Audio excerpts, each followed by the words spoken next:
Folks, we're back. This is Steve Sanson and Leonard Cornelli with Veterans in Politics.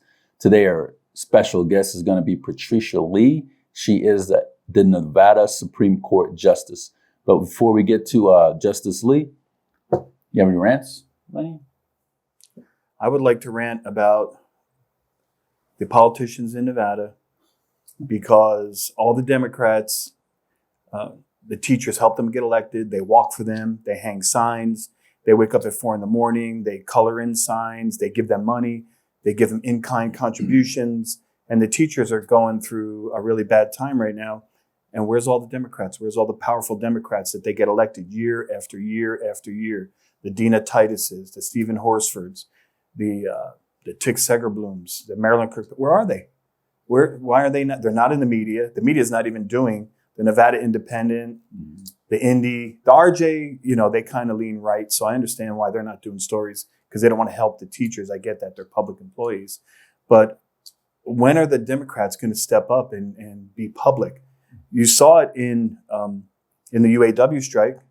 They have Democrats in the Congress from Michigan, from other states, and they're all going on the news and they're supporting UAW for the strike and these billionaires who refuse to pay them. And so I want to know where all the Democrats are because I don't think it's fair that you use thousands of teachers to get elected every year. This is a fact. And then when they have a little bit of difficulty, nowhere to be found. Are they afraid of Lombardo, you think? Do you think they're afraid of the governor? I have no idea. That's my rant. That's your rant? Well, my rant is, I've been doing this a very long time. Yes. So we threw a fundraiser for Ron Quince at Shanita's in Henderson. And we're supposed to have the entire patio area from 6 to 8. So 7 o'clock, shutters start coming up. The noise from the restaurant started coming in on the patio. And they took our area and start turning it into like couples area, start bringing in guests from the outside and start taking orders while we're supposed to have the entire patio. So when I asked the owner, Shanti Walsh, what are you doing? She goes, well, I needed room in the restaurant.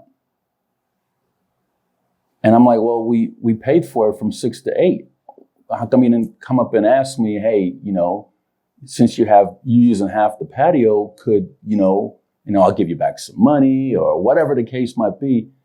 Nothing. And then I said, why are you doing this? Oh, I needed room. And I'm like, is that how you do business? I think that everybody does business that way now. That's poor business. That's why they can't get any employees. Every business you talk to can't get employees. So the Valentine's Day ball was going to be there. I just canceled it. Canceled it, huh? Canceled the ball from being. I can't walk into anybody's establishment that don't have any integrity and don't have any respect for me as a paying customer. If I'm paying for something for 2 hours, I'm supposed to get it for 2 hours. Now, if something changes and you want me to change it, you need to come to me and ask me. You don't force it upon me because I already paid for it. You going to do a Google review? I'm going to do a Yelp review. Google's pretty good. I get a lot of responses. And then when I talked about the noise, because there was no noise until the bay door opened up. When I talked about the noise, she goes, oh, you're in a restaurant. That's why it's noisy.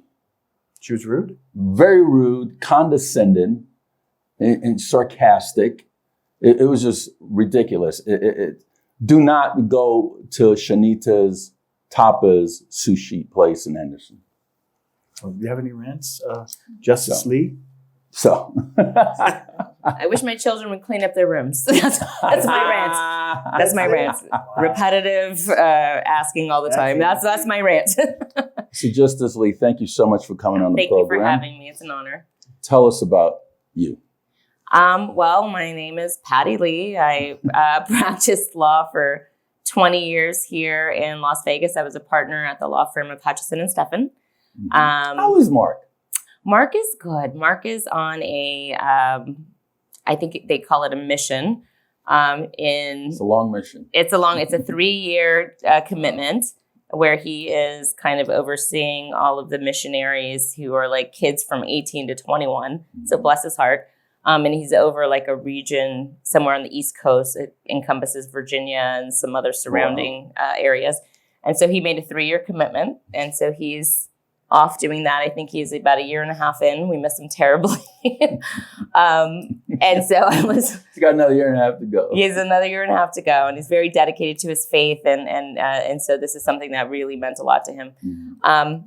And so after being a partner there for at least the last 10 years of my career, 10 plus years, this position opened up with Abby Silver vacating her seat. I love Abby. I love her too. Yes. Who doesn't love Abby Silver? She's the only person I know that climbed up that ladder from Muni, Justice, District. Appellate, Supreme. Yes. The only one that climbed that ladder. Yes. I love that. And her father was my women doctor for many years. So it was, so it kind of came full circle. Right. So when she vacated her seat 4 years into her 6-year term, the seat became available, and I was not thinking about taking that seat. And, but I got some phone calls from some very close friends, and they said, take it. People have been kind of urging me to do some kind of judicial position, yourself included, Steve, for quite some time. And I thought, if not now, when? So I said, okay, this might be the time. So after some soul searching, consultation with my family, because it's a huge change in lifestyle and scheduling and all that, I decided, and I talked to Mark Hutchison and my other partners, and everybody was like, yes, do it. So I did it. I threw my hat into the ring. And after going through the grueling process of vetting, the interviews and the application and the gubernatorial interview, I got the appointment. I was not expecting to get it. I was thrilled when I did. And so I've been on the bench now since, I was sworn in December. So I've been not even a year yet. And so you were appointed by Governor I was, Sisolak. yes, Governor Sisolak made the final appointment. And I don't agree with Governor Sisolak on everything, but I agree with him on this one. Oh, well, thank you, Steve. I appreciate that. I always got along with Steve Sisolak. I know he's not popular, but him and I always got along very well. I got along with him till he went cricket as soon as he became governor. You just get that power and prestige, and all of a sudden, you can't get a hold of them anymore. Yeah, when he was county commissioner, all the time. that's most Nevada politicians. Well, that needs to be. They need to get rid of that because you just piss people off. Well, I will say he was very gracious. I invited him to my investiture ceremony, which Steve, I know you were there, and he did come. And he's just been so supportive of me and my journey on the bench. So I don't really have anything bad to say about Steve Sisolak.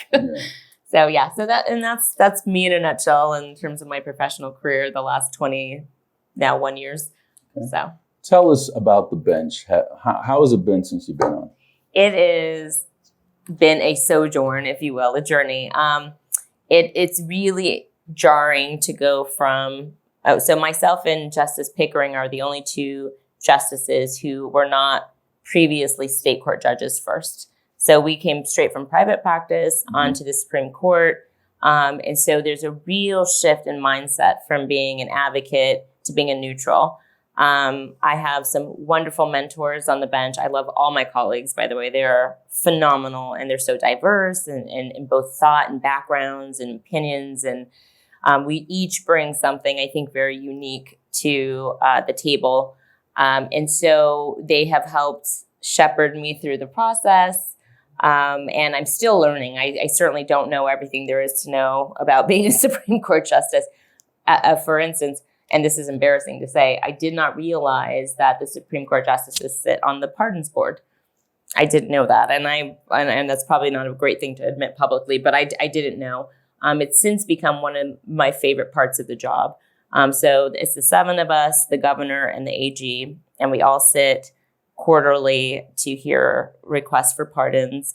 And that has been an eye-opening experience. Yeah, it is. It's really emotional. Especially the governor being a former sheriff. Yeah, actually, and I will give him credit because I feel like he really does take each case on its own merits, and he's not overly punitive and he does weigh everything. And we've come up with unanimous consent to pardon people who are in custody who've been there for most of their lives. And so I and we don't agree on everything. Obviously, there's been some votes that are staggered and maybe not unanimous, but I will give him credit. He does not seem like he is staunchly against pardons. Can I So ask you like an administrative question? sure, absolutely. I don't know how familiar you are with it, but I was a union president. I retired after 25 years as a police lieutenant, and I still have a lot of friends. And since it's kind of a physical job, police officer, Absolutely. a lot of people left or are currently involved in workers' comp claims because it's the nature of the job. But we're being told by so many people that the Nevada Supreme Court is backlogged for years. That you have dozens of cases, some of them that have been around for 3 or 4 or 5 or 6 years, and they're just sitting there. Is it a matter of calendar, or is it? I'm not aware of any backlog. In fact, we've been quite busy shepherding things through. Typically, when a case comes in, it goes through a screening process, and depending on the type and nature of the case, it may go down to the Court of Appeals, or we'll get it in chambers, or sometimes the staff attorneys will be the first ones to evaluate it.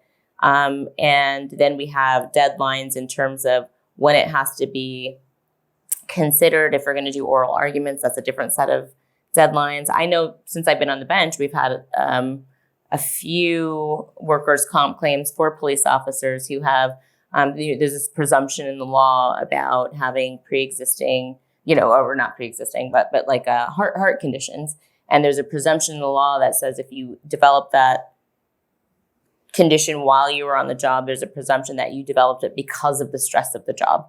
And there's all kinds of exceptions and whatnot. Let me interrupt real quick, because the cases I'm talking about, they have doctors that have written letters that said it's directly related to their job being a police officer. They've won their cases in the appeals division. They've won their cases at state level. They're in district court. They've won at the district court level. And so what the third party administrator, the game they play is they think of anything. They just throw anything at the wall just to get another appeal, but at some point, it goes in front of the Supreme Court. And from what I've heard, the Supreme Court is very good at shuffling through what's a real appeal and what's legitimate and what's not. But just a few months ago, we had a law firm tell us they have more than 20 cases backlogged in the Nevada Supreme Court, and some of them have been there for years. So I was just wondering if there was maybe it's not a pressing issue, I guess. No, all of our cases are very pressing. I will say that we recently came out with an opinion, and I apologize, I don't know the name of the opinion, but it was exactly on an issue of workers' comp and police officers. And we wrote this opinion, which means that now we're setting law, which says the burden is on the carrier to prove that the police officer didn't do everything he needed to do to remediate his or her situation. And so that may then subsequently have a ripple effect. And so all of these pending cases may be summarily resolved based on that decision. It's always been in the law, though. Well, it has not been an opinion of the Supreme Court. So that's something where I think the carriers were trying to put that burden on, like you as an ex-police officer, to say. It came out a short while ago. Correct? It came out just recently, yes. Right. And so hopefully that should have a precedential effect. And so a lot of these cases will kind of peel off and be resolved summarily based on that decision, because before they were placing the burden on the police officer to show that you couldn't remediate your own situation. And we said, well, wait a minute, that's the burden of the carrier, not the police officer. And so that was a pretty significant decision, I think, and that may resolve at least some of them. As far as the timeliness, I know that we're resolving cases way faster than we used to. I remember when I first started practicing, and we would have this is before we had a Court of Appeals, which is a recent development. I would submit an appeal, and if you got it inside of 2 years, it was a fast-tracked appeal. Now we're 6, 8, 9, maybe 12 months on the outside. I think that's kind of the goal of making sure that we resolve these cases judicially, especially when there's children involved in family court cases. You want to get these things resolved before it becomes moot. So I again, I'm relatively new, so I'm still learning how the sausage is made, so to speak. But as far as I know, we're working very expeditiously through these cases. So that's certainly something I can look into. You guys serve our community and put your lives on the line. Certainly, you guys should be able to take advantage of the judicial system in an expeditious fashion. So, and thank you for your service. So this is going to be your first go around in politics to go through endorsement process and visiting people. This is a state-run It's race. A statewide election, yes. And you're gonna come through all kinds of people, and they're gonna ask you all kinds of questions. Some questions are gonna be complimentary, and some questions are gonna be uncomfortable. Sure. Some questions you might say that, hey, I can't answer because of my position on the Supreme Court. But and I'm the type of person that I ask candidates or anybody actually questions that other people are thinking.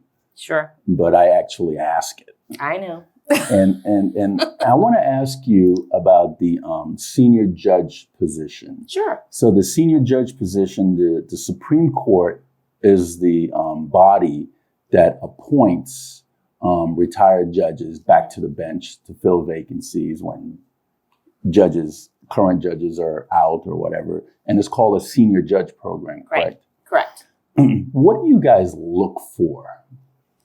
So yeah, right. So there is a vetting process where I believe there's external input into any particular judge. So is it public input? I don't know if it's public or internal to the bench. And I'm sorry, does the public have a say? Could they go to a imagine. meeting and because I've never seen meeting. it posted anywhere. Yeah. Because I would attend some of those meetings, believe me. I know you would. I know you would. I know that there is an opportunity for input, and I'm so sorry. The Chief Justice handles all of that stuff. So Chief Justice Stiglitz, she kind of manages that program. So we do get letters. The one that's doing it this time. Well, she's the one that manages it. So then we all, as a Supreme Court, have to approve any senior judge. And barring anything salacious or, super controversial, for the most part, the fact that you've served on the bench and in public service for so long, that does give you, I think, some credibility in terms of being a senior judge.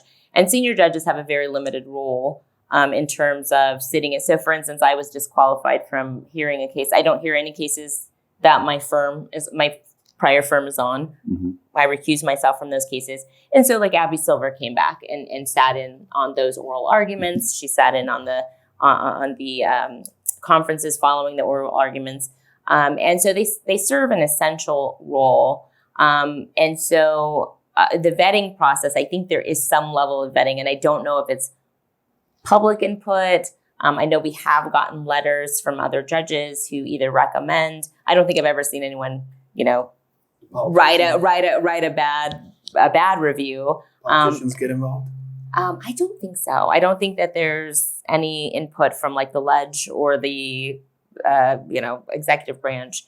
That's kind of our function. That's kind of our, we don't want the legislatures telling us who can be a senior judge or not, but they still have to follow the rules that we follow as justices. So I don't know if there's public input. I can certainly look into that and get back to you if you want, if there is an opportunity for public input. Because there's this one judge that I'm curious how she got the senior judge. Her name is Sandra Pomerantz. I don't know if you're familiar with that. Family judge. court judge. Yes. Okay. Now, this judge was by the RJ was voted one of the worst judges in Clark County. Oh, I was not aware of that. And this judge was featured in the RJ on one occasion or maybe twice occasion about telling a litigant to comb her child's nappy hair, which I thought was actually a racist statement. But yet this judge is on the senior judge program. And I thought we got rid of her when she retired, and here she's popping back up again. So I was just curious as to how the Supreme Court vet these judges to put them back on the bench when we, the public, thought we got rid of them. Yeah. And so I can't comment on that specific instance. I had not heard of that before. It's in the RJ. Google it. Google it. I do know Judge Pomerantz. And from my personal experience as a pro bono cap attorney, I will say that she was tremendously helpful to me. My own personal, this is anecdotal, just my personal experience. I didn't know a lot about family law because I was a commercial litigator, but I love the CAP program. It's the Children's Attorney Project through Legal Aid Center of Southern Nevada.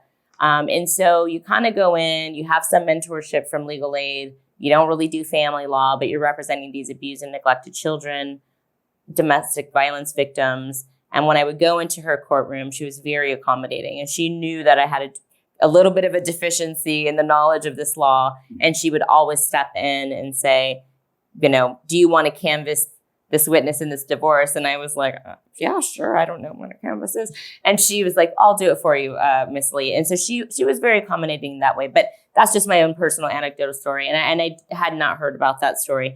I don't know what the full vetting process. I know there is a level of vetting that happens, and there's an opportunity for us justices to reject any application for senior judge status. But for the most part, we give deference, I think, or at least I do. I won't speak for the whole court. I give deference to the fact that if you served on the bench for an amount of time and the voters continuously reelected you, there's something there that gives you an air of credibility. And so, barring anything really, horrible, and I had not heard that. I'm so sorry. I hadn't heard that. Okay. But, barring anything really horrible, we will, approve people to be senior judges because we need them. We really do need them, and they are still serving the public in that capacity, not on a full-time basis.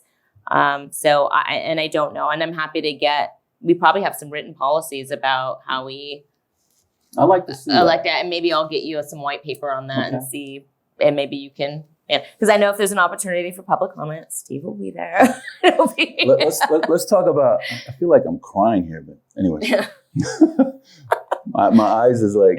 This is such a touching interview. I know. I'm moving you to tears.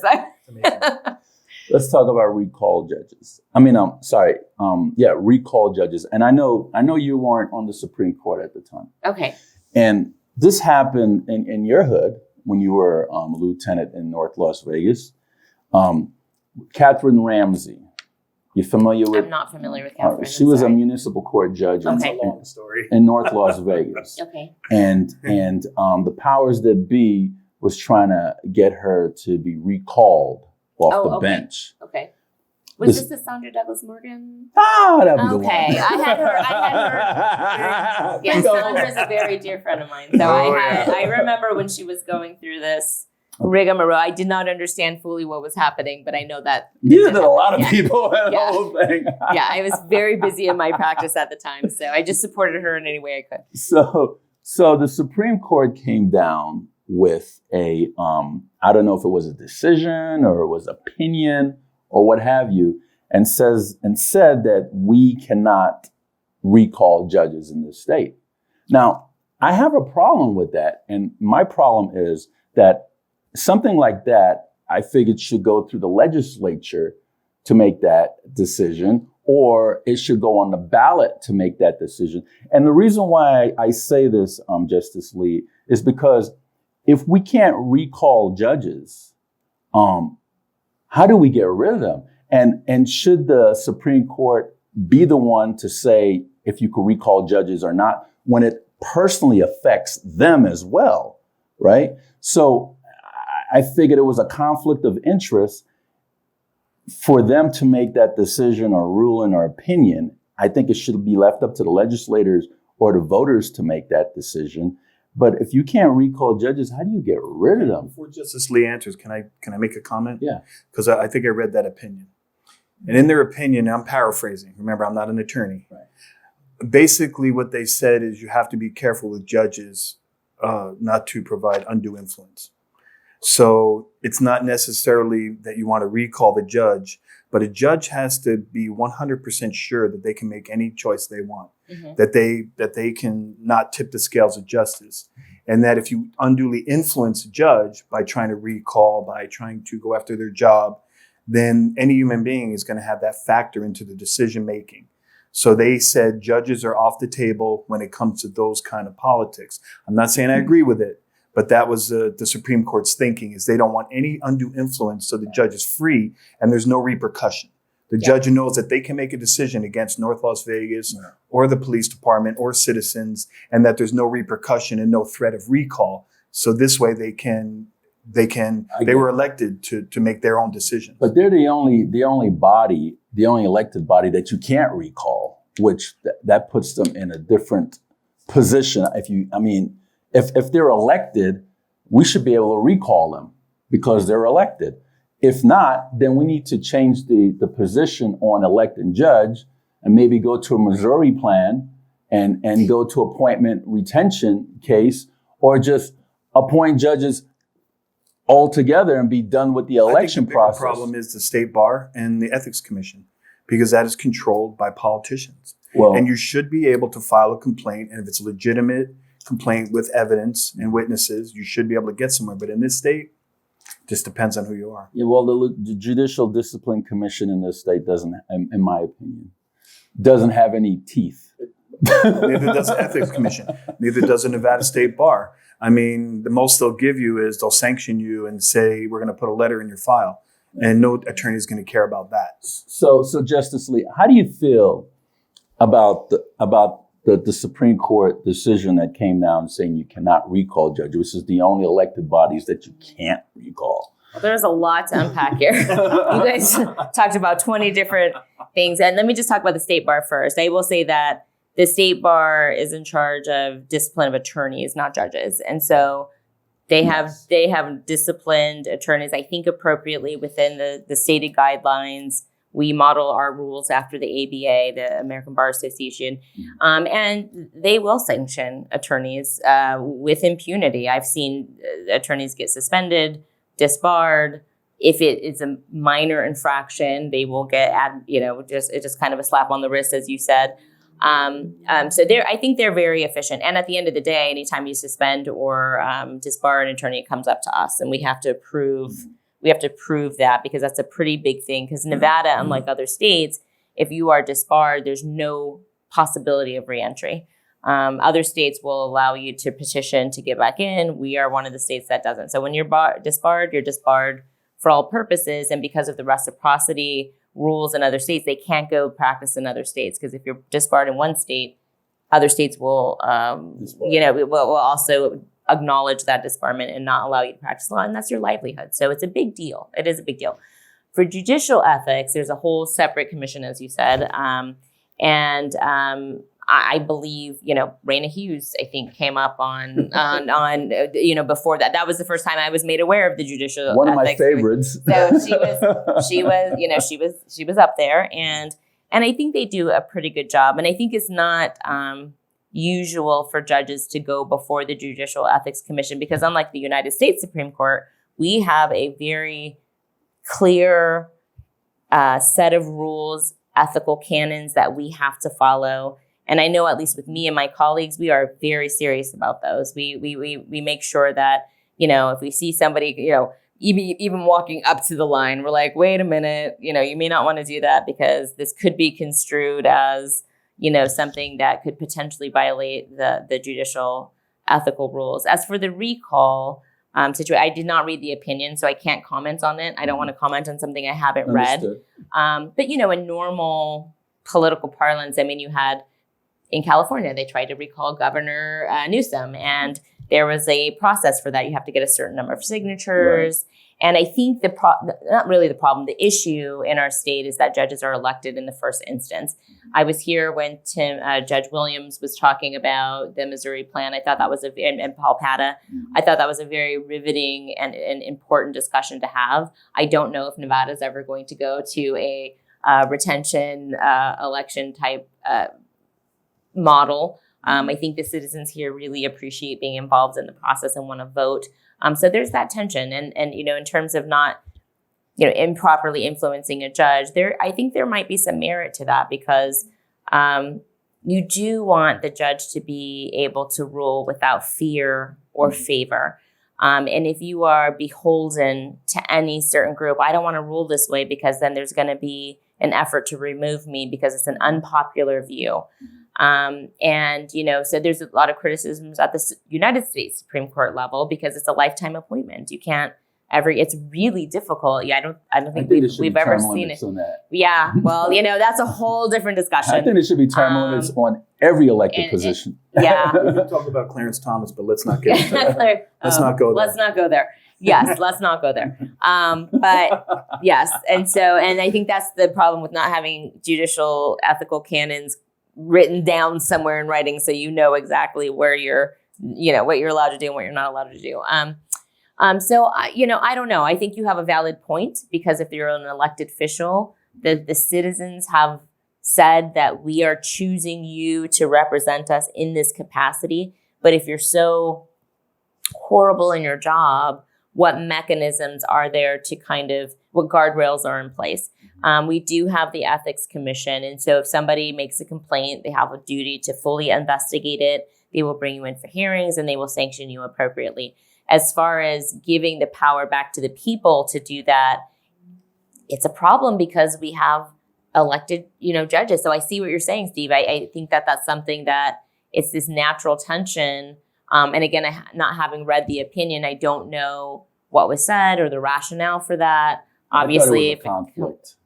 Conflict for the Supreme Court. Yeah, for the Supreme Court to make that decision. It's like the fox watching the hen house, so to speak. Mm-hmm. And because it directly affects them as well. Yeah, that's true. If one of us were up, right? Yeah. No, I understand that. And I don't. Challenged by anybody. They just kind of put it out and everybody was like, okay.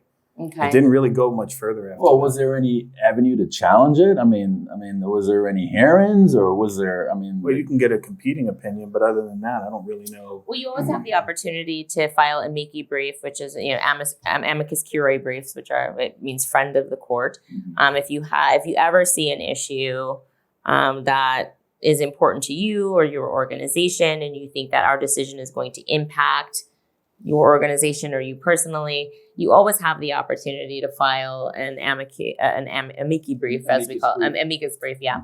And so I filed one myself. I'm sure. I'm going to go find it. I'm going to go find that and read it. The only one who would have did it were the city attorneys. Yeah. And you kind of need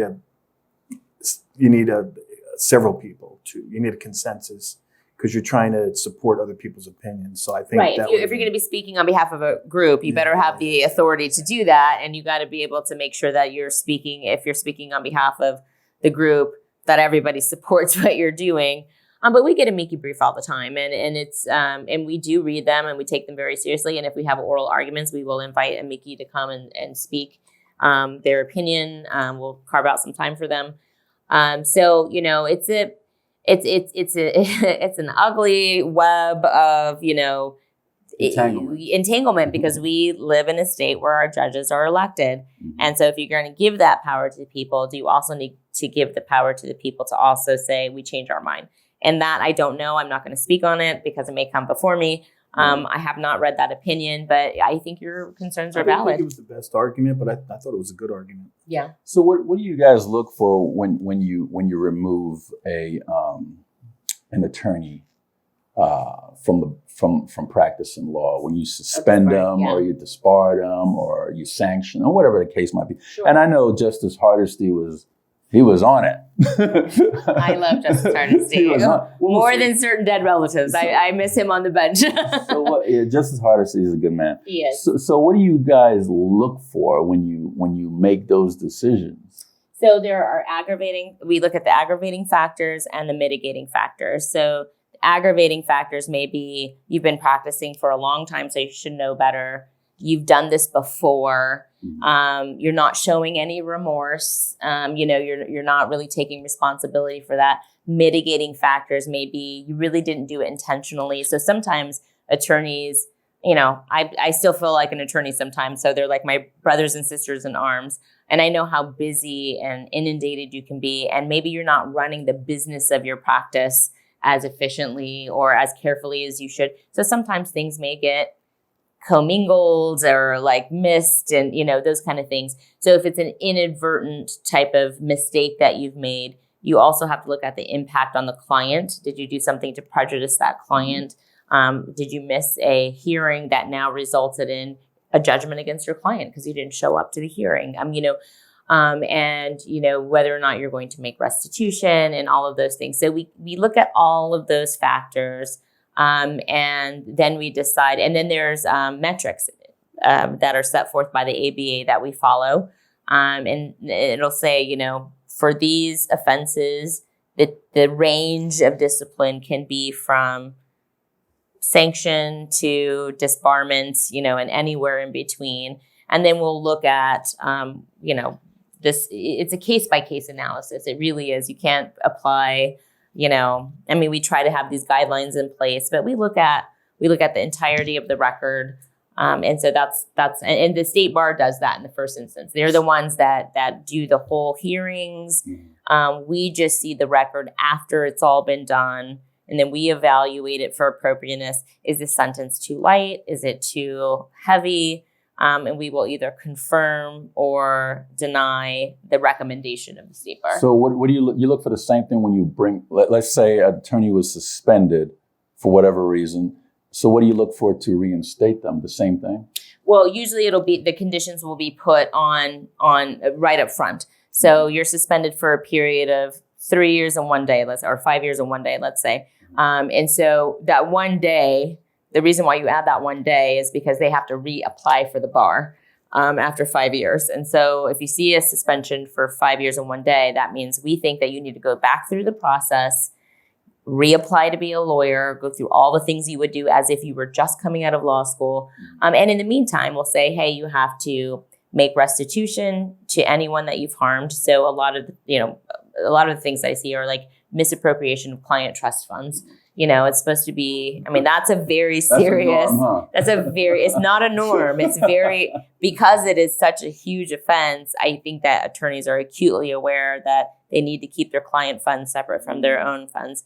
So if there's a commingling of that and your client has been deprived of funds, we will usually condition their reinstatement on restitution. If there are dependency issues, we ask that they take, some type of rehabilitative measures to make sure that they've resolved those dependency issues. Can I ask you a little bit more specific question? Sure. And relevant to what I was asking before? So there are expressions like legal malfeasance, legal malpractice, legal abuse. And my understanding of those is like you have a workers' comp attorney who's trying to prevent someone from getting paid for years and years and carry their claim on. So they use parts of the law that don't make any sense. Mm-hmm. They use parts of the law that are not relevant. For example, whenever they have a legislative session, not everything goes into NRS books. Some of it's codified and it's understood, like the budget. Mm-hmm. The budget, there's no time to put a new budget and all the rules and guidelines into the NRS. So some things are not codified or codified. Some people pronounce it differently. And if an appeals division rules on several occasions that this law applies, and you pull the governor signed off on it, the amendments were attached, and keeps using the same argument and being ordered by judges to pay the claim, and just keeps going through the process and keeps appealing and asking for stays. And let's say you get a complaint for legal malpractice. Is that something that really is legitimate and exists, or is that something that's just more kind of a concept than it is a legal? Yeah, and that's a great question. So there's a fine line between an attorney being a zealous advocate and then crossing over to being malpractice. As an attorney, you are charged with taking every step that you are legally able to do to protect the interests of your clients. And so long as you are following the law and you are exhausting your remedies, administrative remedies, judicial remedies, there's really no recourse for that because you are just being a zealous advocate. Now, if you are frivolously, without regard for the law, the remedy would be the person who's harmed on, so the other side of the V, right? Whoever's being harmed on the other side of the V can seek attorney's fees, costs, for bringing a frivolous action. Rarely does that then manifest itself into a malpractice action because the spectrum of what is reasonable in terms of protecting your client's interest is so vast. So there's something. It's almost like the business judgment rule, right? So as long as you weren't doing anything blatantly, well, I mean, take Rudy Giuliani for instance. Oh, that's a right. good So example. Rudy Giuliani, who promoted this narrative that the election was stolen, Dominion machines were tampered with. The New York bar said, hey, that's beyond just advocacy for your client. You are manufacturing facts. Let me interrupt real quick and Sure. ask you, did they take into account how many years he practiced, how well he knew the law? Mhm. Because if you have somebody that's 20 or 30 years, they Sure. know better. Do they take that into account when you know there's a tenured attorney who's intentionally doing this? And we all know it. I was in the legislature. I testified on the Yeah. bills. We all know that all they're doing is trying to buy time. Yeah. And they're trying to waste everyone's time. And they're trying to kind of abusing the law, in my opinion. Mhm. But you're saying that as long as they can legally do it in some manner, they don't take into account Well, how no, if you can, ridiculous it is. well, if you can legally justify it on some colorable claim, then usually it's within. I mean, because we don't want to stifle the creativity of lawyers as well, right? Because sometimes you can go to court and say, "Hey, this is the state of the law, but I'm going to advocate for a different interpretation of the law." That's perfectly well within your rights as an attorney. So even if you're advocating something contrary to the law, it's not malpractice; it's just zealous advocacy, in my opinion. And I think that's what the law states, actually. You have the right as an attorney to say that the law should be something different. And sometimes it actually works. You get law overturned because you're like, yeah, this was something that was enacted 30 years ago. It's not applicable to today's circumstances. But in the case of Rudy Giuliani, and I don't know what the New York bar took into consideration when they took disciplinary action against him, but certainly there's a difference between zealously advocating for your client and manufacturing evidence and manufacturing claims. You have to have every claim under Rule 11 in Nevada. You have to have a good faith basis for bringing a claim, right? And so you take what your client tells you, that's where you start. And then you look at the plausibility of that. And then you look at the evidence that they give you. Here's some documents showing that this actually did happen. And, and it may not be all the best evidence, but you look at it in totality and say, there's enough here where I can bring a claim in good faith, and I'm going to bring this claim. If you are just manufacturing ideas and evidence, and you're just espousing opinions, I think that's kind of where maybe the New York bar probably had some issues with that, because there was no evidence. I mean, out of the 62 lawsuits that they brought, or 63, I think 62 were dismissed right out of the gate, including here in Nevada, up in Carson City. And so, is that enough? And that's what It was also on national news. It was also None on of national this, news. None of this, in my opinion, legal abuse is on the news. And the RJ obviously won't do a story on it because it would benefit employees and not employers. That's my opinion. And so if it were in the media, I think we would get some traction. Yeah, it's and I not. will say that the Supreme Court, we don't dictate our caseload or our priority based on what's in the news and what's not in the news. I mean, certainly when we see every case goes through the system in the same exact way. We don't say, hey, there's this case that's been on the news, we gotta front load it. I mean, unless someone brought an emergency motion for something, then we have to address it right away, right? So you have that right. If you need emergency relief because you feel like you're going to be suffering some harm that's irreparable, and if you don't address it now, we're going to be forever harmed. We'll listen to that right away. But we don't look at our cases in a sensationalized way. We don't look at this is these pundits are saying this pundit. Our job is to look at the law. What does the law say? What are the facts of this case, and how do we plug that into the law and then we do our analysis. And the great thing about having 7 of us is, reasonable minds can differ. We all bring to the table different backgrounds and experiences. We confine ourselves as much as possible to the law and applying the facts to the law. At certain points where there is room for interpretation, that's where it's great to have 7 minds and, debate that. And we do. We'll sit in a room and we debate these things, and we will go back and forth, and we will challenge each other's thoughts. Sometimes we'll even change each other's minds on things.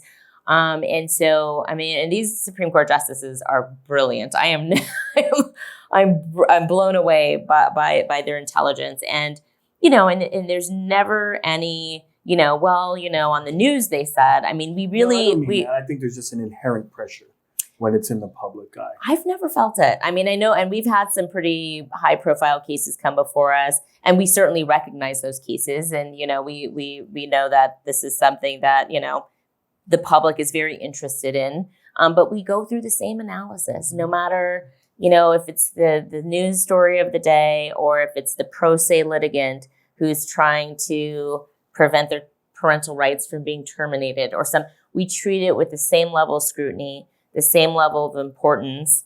And there really is no disparate treatment between cases, no matter how sensationalized it is in the news. I really have not seen that. And I've only been there for less than a year, but so far I have not seen anything like that. I wanted to get back to disciplining the attorneys. Oh, okay. Is there somebody you're trying to get disbarred? See what's going on. He just moved it from where it was. Okay. It's a fascinating discussion. No, it is. I appreciate it. And the reason why I want to get back to this, because I think that that is important. It is. For the public to know about attorneys representing them or law firms representing them. And there's this one attorney, his name is Richard Crane. Okay, I'm not familiar. And I believe he's a tier 1 or tier 2 sex offender. Oh. Yeah. And he was trying to have sex with a 14-year-old girl or 15. I forget how old she was at the time. And he was disbarred by the Supreme Court. And all of a sudden now he's reinstated. And he's working for the Willick Law Group, which is a family law group. So I don't understand how you could have a convicted sex offender who was disbarred by the Supreme Court, reinstated by the Supreme Court, now works for a family law firm. Mm-hmm. And you're going to see kids' photos coming through. Family law firm, that's what you're supposed to see, right? You see kids. If you're representing a parent and you have custody and visitation, they're dealing with children. Is there or should there be some type of mechanism or restriction or sanction in place that says if you're a tier 1 or if you're any type of sex offender and we reinstate you to practice law, you can't work for a family law firm? Is there someone you Steve can advocate to and say, hey, or question, or is it just... Because for the life of me, Justice Lee, it just doesn't make sense. So I will go back. It's like okay. Don't have alcohol, but you can't drink alcohol, you're a drunk, but you know what? I'm going to make you my bartender. It just doesn't make sense. So I will say that, again, once you're disbarred in the state of Nevada, it is a permanent disbarment with no ability to come back. So he may have been suspended. Yes. So he was suspended. So that's a big difference, right? Suspended. So suspension still gives you an avenue to come back. And again, without comment, because I don't know this case and I don't know this person. I don't know the allegations. There are several ways to get to disciplinary action, right? So your client can complain to the state bar and say, look, my attorney has been just incommunicado for X amount of time. I can't non-communicado. John, what's his name? What's his name? John Wick. Yeah. Oh yeah, John Wick. Yes. He was kicked out of the society for that. I watched all four. So yes. Yes. So same thing. But this is if you can't get responses from your attorney, whatever, they did something wrong. So your client can complain to the state bar. Judges themselves can refer attorneys to state bar if they commit some misconduct. To make a complaint, because a client No. has standing, a judge has standing. No, this is just a It could complaint. be a So if random you person witness from Veterans in so for Politics. instance, let's say you know an attorney who you know to be a known substance abuser. You see them slipping on their cases. They're not, they're not doing well. You anonymously or not anonymously can write a complaint to the state bar and say, hey, I'm concerned about this If lawyer. I was the president of Veterans in Politics, I could You write can that. absolutely, anybody can make a complaint to the state bar. I've made several. So judges can do it. And the Supreme Court itself can see, hey, we just saw in the news this attorney was just arrested for this felony charge. It's on our radar. So, so there's so many ways that cases can come to the state bar. In terms of the disciplinary process, I mean, it's all set forth in writing. You can look at the rules. There's a complaint that's brought. The attorney obviously is afforded due process because that's important, right? They have a right and an opportunity to defend themselves. They can hire counsel, bar counsel, to help them through the process. So I don't know the specific, the procedure, what happened here. Obviously, I think both the Supreme Court and the state bar try to be responsible. Our primary charge is to do no harm to the public. And so we are trying to make sure that and then we balance that with also being caring and compassionate about the attorney who may be going through a rough time. I mean, they're human beings, right? So you have an attorney who may be down on their luck, dealing with substance abuse issues. But there's always a chance for redemption. Not always, but I think most time there's a chance for redemption. So we try to balance that. And before we give them the civil death penalty, which is disbarment, because there's no chance of coming back from that, I think that we look at everything in totality and say, is this person redeemable? What have they shown? What have they done? Is this something really that they're doing deliberately for self-greedy gain? Or is this just something that is a product of some larger problem they're having in their lives? So I can't comment on that because I don't know. Certainly you can still petition the state bar if you think that's inappropriate and their reinstatement was inappropriate. I did not have that matter before me. And even if I did, especially if I did, I couldn't comment on it. But I mean, hopefully you kind of get an understanding of how the attorney disciplinary procedures work and what your rights are as a citizen who's concerned about an attorney's misconduct that could potentially harm the larger public, which is really what we're trying to prevent. But I thought it was common sense. I mean, if you are a sex offender, period, you shouldn't be working for a family law firm. I figured it was just, common sense. I thought that was just a common sense thing. Well, I mean, and felony, having a felony. It's not as common as it used to be. Yes, common sense is not common. Having a felony conviction is certainly a disbarable offense. So I don't know. And again, I would have to look more. I'm always flabbergasted. What's that word? Flabbergasted. Flabbergasted. Flabbergasted. Yes. So I have tons of these. I could have you here all day, but because I like to try to understand what's going on. I know you do. I'm trying to understand. So when anybody if you're before the court and you're personally before the court and you have jury and you jury tamper. That's a felony, right? Jury tampering, is that a felony? I don't know. I will admit here, I have a civil background, and so I'm, ramping up really quickly on my knowledge of criminal law. I don't know. I would assume, like by who? Was it the judge? Was it one of the parties? I think it's a crime. Yes. I think it's a crime for sure. I don't know if it's a felony. I don't know. If a judge know that either defendant or plaintiff parties have demonstrated some type of jury tampering, does the judge, let's say an attorney did jury tampering, is the judge mandated by law to report that attorney to the state bar for jury tampering? Or should the judges take the attorney into custody and lock him up?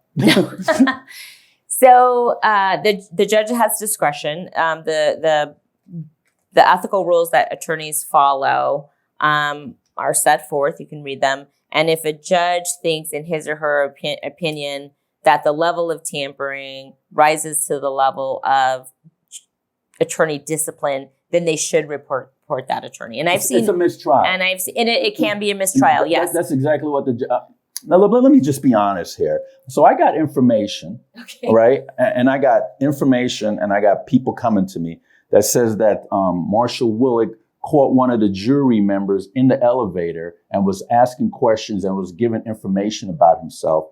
That jury reported Willick to his attorney, and his attorney had to tell the judge, and the judge did a mistrial because of that information for jury tampering. So my question is, and the judge was Nancy Elf. So should the judge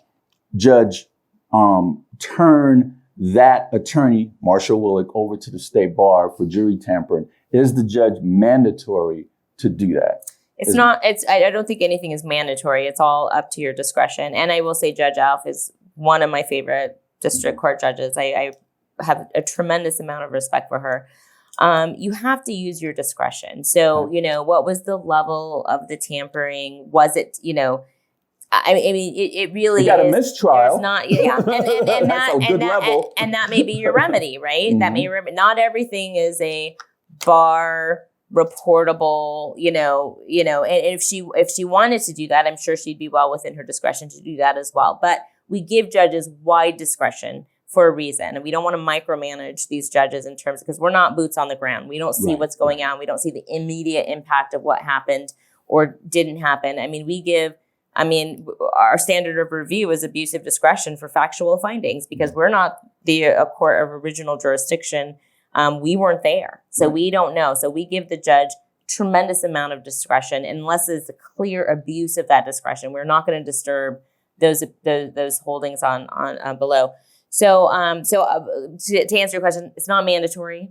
I think that if you got a mistrial, that was the punishment for that action, and that judge probably thought that was enough, and I don't need to go beyond that. Right. Maybe another judge would have thought differently, but I'm not going to second guess Nancy Elf or any judge who's in that position, because I'm not in their shoes. I don't know, I don't know. I understand what you're saying, but I haven't read the record. I don't know what's going on. But certainly it's not something that's absolutely mandatory.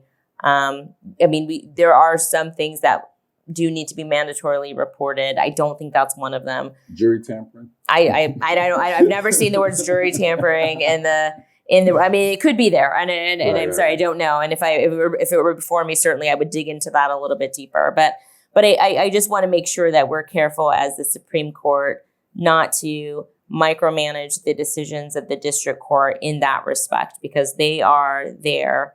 They see what happens. They understand the impact of what's going on in that courtroom, and we're not going to second guess that unless it's a clear abuse of discretion. And so I wasn't on that case. I don't know what happened. But if there was a mistrial, I think that was probably an appropriate remedy for that, So do you think judges should have qualified immunity? In what context? I think in all contexts. Yeah, I think we do. I think they do to some extent. We're not above the law, though. Judges, nobody's above the law. And so if a judge is doing something that violates their judicial ethical codes, that should be something they should be made to answer. Other than that, we have to be able to give judges the freedom to rule without fear or favor. So, we don't want to confine them and put pressure on them, just as you were talking about earlier about recalling judges. If I'm constantly thinking about, if I make this unpopular decision, even though I know it's the right result based on the law, we're not legislators. We didn't make the law. If you have a problem with the law, go to the ledge. We are not the makers of the law. We just enforce the law as written, and we try to faithfully follow the rules that have been put in place by the legislature and apply those facts to this law. Funny you say that, because it goes back to my original question about when they came up with that ruling or that those decisions about not recalling judges, they're actually making law. Would that be a fair assumption? Well, sometimes we have to. I mean, the legislature makes the law, we interpret it, right? And so we have to put in judicial legal tests, parameters, elements to set forth to guide the district courts and the lower courts in terms of how we interpret the law and how you should fit. What's the analysis that you have to go through in order to hold someone responsible, or when you're evaluating a certain issue, here's what we think the test should be, right? So first you look at A, if A, then B. Maybe it's a presumption, like in the context of workers' comp. It's a presumption. It's a rebuttable presumption. So if you meet your burden, the other person has to come with evidence to rebut that. And so we develop these tests to aid and assist regulatory agencies, courts, and to be able to synthesize what's been done by the legislature and apply these factors to each individual case to see, okay, so if you plug in these facts to these factors, here's the result you should have reached. And nobody appealed that decision. That's why I think it was so powerful at the time. In the Ramsey case. Oh, yeah. That's kind of where it's kind of Somebody should have appealed it, I think.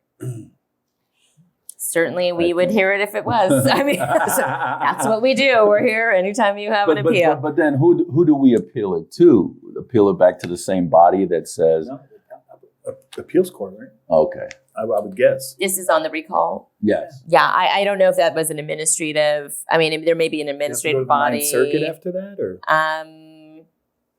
I think so. We're the final word on Nevada cases, except for criminal cases, right? So if you go through the appeals process and you hit the Supreme Court, you can then go to the federal court to further promulgate your claims. But for the most part, the buck kind of stops with us. So tell me, Justice Lee. Yes. You're appointed Stephen. You're appointed to this. You're appointed to this position, and you're going for retention. Yes. Why should voters go back? What? Not the first time. Why should voters go and keep you on the Supreme Court? Oh, I'm glad you asked that. It's interesting because I think when I was appointed, they were my two competitors, if you will, before Steve Sisolak, were two sitting judges at the trial court level, for whom I have a tremendous amount of respect. I've known Tiara Jones since she first started practicing law. I love her. She's my sister. And we were very supportive of one another throughout the entire appointment process. Judge Freeman, I didn't know him at all, but I did watch his interview after everything was said and done. I watched it and I was like, this guy is obviously eminently qualified to be on the bench. And then there was me, who was not judge. No, I'm not biased. I had never been a judge before. And then there's me. Yeah, little old me. And I had never been a judge before, obviously. So I was the only candidate who had not been a judge. You didn't have any baggage. I wouldn't say that, but I think that, there's pros and cons, right? Because I don't have a proven track record. Right. But then again, you're right. I'm not encumbered by, I don't have, maybe there's a sense of loyalty that you have to your colleagues. You don't want to overrule them. I'm not saying that existed here, but it's something that could happen. Since I've been on the bench, I have worked hard every single day. I am back and forth to Carson City more times than you can imagine. My frequent flyer mileages are amazing. Yes. And for the areas of law that I may have been a little bit less knowledgeable about, namely criminal law, I have studied, I have worked really hard with my colleagues. I've worked with the staff attorneys. I am working every day to try to make sure that the integrity of our judicial system remains intact. I'm very concerned about what's happening on a national level in terms of maybe tainting or otherwise contaminating the judicial system. And to me, it's always been a pristine house of, we are not concerned about the politics that are going around us. And so far, since I've been on the bench, I feel like we've been able to do that. The colleagues that I have, we work really, really well together. I think we're making really good decisions. I wrote my first dissents not too long ago. So, so we don't always agree on everything, but reasonable minds can differ. And I feel like, we differ all the time, me and Lenny. Yeah. Yeah. Oh, I know the rants. And I don't subscribe to identity politics or anything like that, but I'm so glad to be on the bench and to have little brown girls come up to me and little Asian girls come up to me and boys too, who were like, that's pretty cool. Maybe one day I can do that too. And so that to me means more than anything, just being representative on the bench and being able to bring a different perspective. I think it's so important to have a diversity of thought, a diversity of backgrounds, and what are you bringing to the table? And it's really cool that we have Chief Justice Stiglitz, who's LGBTQ, and we have, Justice Kadish, who's Jewish, and then you have, myself, and we only have 2 men on the bench, so they're technically the minorities. How is Justice Kadish? Oh, she's fabulous. She's everybody helps me out because I'm new, but she's really taken me under her wing, and I appreciate her so much. Any stupid question that I have, first of all, she doesn't make me feel stupid for asking it, and she gets right in there and helps me figure it out. So I'm very grateful to her. She was one of my favorite judges when she was on the district court bench, and I practiced before her. Yeah, she got a raw deal to get to the federal bench. So that's a whole nother story. Yeah, that's a whole. We can do a whole hour on that alone. But I think that fortuitously for us, at least, she ended up with us, and I think she's such an integral part of our dynamic. And I wish we could just keep this group and talk for the rest of our lives. It's unrealistic, I know. But just know that I am giving every bit of myself as I did in my practice. I take this job very seriously. I understand that our decisions are going to have enormous impacts on the entire state, and I take it very seriously. Like slap action lawsuits. Anti-slap. We have a lot of water law stuff happening right now. I mean, that's very critical in our state in terms of how we're using our limited resources, the criminal cases and the implications of that, and child and family cases, and how important, how impactful that can be to a family. And as you know, when I was in private practice, I did a ton of pro bono work, and that was my heart, because getting outside of the commercial litigation treadmill, it was nice to be able to help abused children, abused women. So I take that very seriously. And what is the impact of terminating someone's parental rights? And is it really justified in this instance? Sometimes it is. Sometimes maybe not so much. And so I'm thinking very, very carefully about every single case that comes before me. And I just hope that I can continue to do the good work. I've only been doing it now for less than a year. But it's a free, willing political society. And so if I draw an opponent, I'll be ready to defend my seat. And to the victor goes the spoils. I'm ready for it if it has to happen. So that's why I think that maybe I'm qualified to retain my seat. Mr. Carnelli, do you have any other questions? We hope that you come back to us for an endorsement. I thought this was me coming towards it.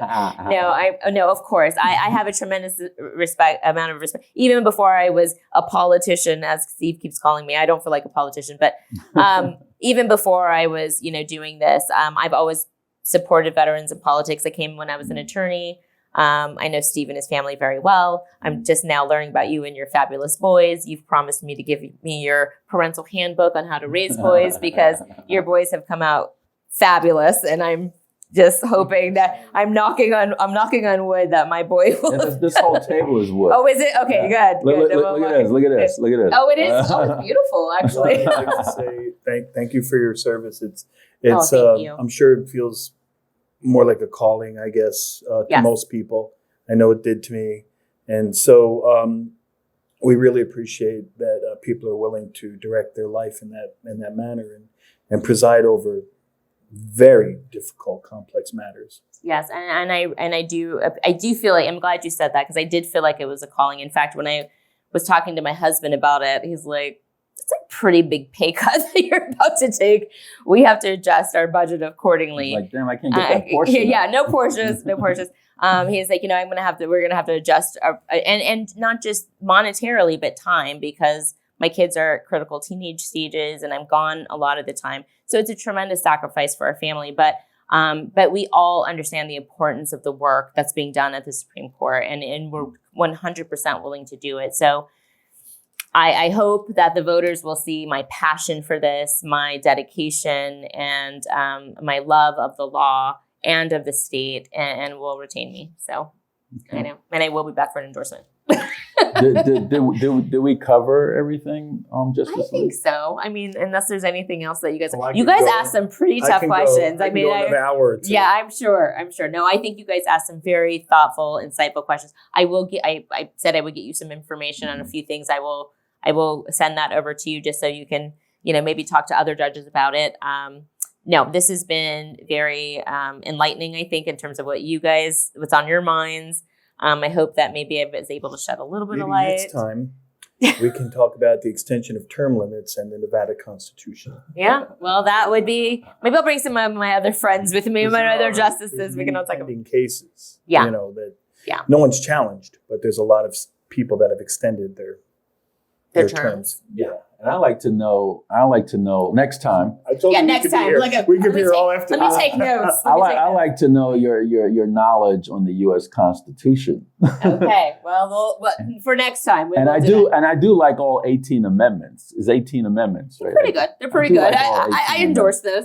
And Nevada's Constitution is very closely mimics the federal Constitution, but we're not in lockstep in every way. And there are very deliberate deviations from the United States Constitution because of the uniqueness of our state. So I'm happy to talk shop and chop it up with you about constitutional law. We can do that next time, and that would be fun. Actually, I love the Constitution. All right. So okay. Mark is going to zoom in on you. Okay. And this is your opportunity to tell folks to go to the voting booth next year. And tell your competition that maybe they don't want to be competition. Oh, well, and if you have a website or something. I don't have any of that stuff. Okay. I really, I'm so busy. Maybe a campaign email. I don't have any of that. Like literally, right. I haven't done it. I've been so focused. Maybe get a hold of your law clerk number, maybe. If they want to, I really have nothing. Well, I guess maybe Mike Slinker. You can contact Mike Slinker. I don't know. I'm the worst at this. I mean, look, I'm up north doing my job. I'm down here doing my job. I have not had a tremendous amount of time to focus on the possibility of having to run in January. I know that's a very real possibility. And it's coming very, very quickly. Coming very rapidly. Yes, I know. My campaign manager is probably, pulling out his hair right now. If he heard this, that I've not been doing anything. Technically, we're not allowed to even raise money until we get an opponent. And, and I welcome the democratic process. For judicial candidates. Yes. Thank you for that clarification. I welcome the democratic process. If somebody really and truly wants this job, I think they should apply, and we will leave it to the voters. That's one thing I've always loved about democracy. Okay. All right. Zoom in. Are we zooming in? Go. Okay. So none of that was on tape. So no, it is. Everything's on tape. Okay. All right. I didn't know if that was your that was kind of my last spiel. Yes. I am honored to serve the state of Nevada in the capacity of a Nevada Supreme Court justice. I'm eminently proud to be the first African-American female on the bench and the first Asian on that bench. Not that in and of itself makes me qualified for the job. I hope that voters will look at what we're doing up there and realize that we are working so hard to make sure we get it right. I will be up for re-election in January. I hope that I can earn any votes. I'm happy to. I've been out meeting people across the state in areas that I've never even been to before, and it's very satisfying and gratifying. So. I guess, if I do pull an opponent, it'll be an experience. I love the democratic process and I welcome it. And I just hope that I've done enough so far to earn your vote and I'll just continue to do the good work until you tell me I can't do it anymore. So thank you guys so much for having me on your show. It's been awesome. Really Yes. appreciate it. Thank you, Mr. Cornelli. Yes. Thank you, Steve, for inviting me. Folks, that's Patty Lee, or Patricia Lee. She is our Nevada Supreme Court Justice, and learn a lot about this woman. You'll be amazed, and you want to retain her back at the Supreme Court as well. Lenny Cornelli, former lieutenant, North Las Vegas PD, good co-host. Everybody like him? Clap for him. Hey! Well, before we go, I just wanted to mention our two sponsors, Ron Quince, who's running for Congressional District 1, and Stephanie Phillips, who's running for United States Senate. This is Steve Sanson and Lenny Cornelli with Veterans in Politics. Until next time.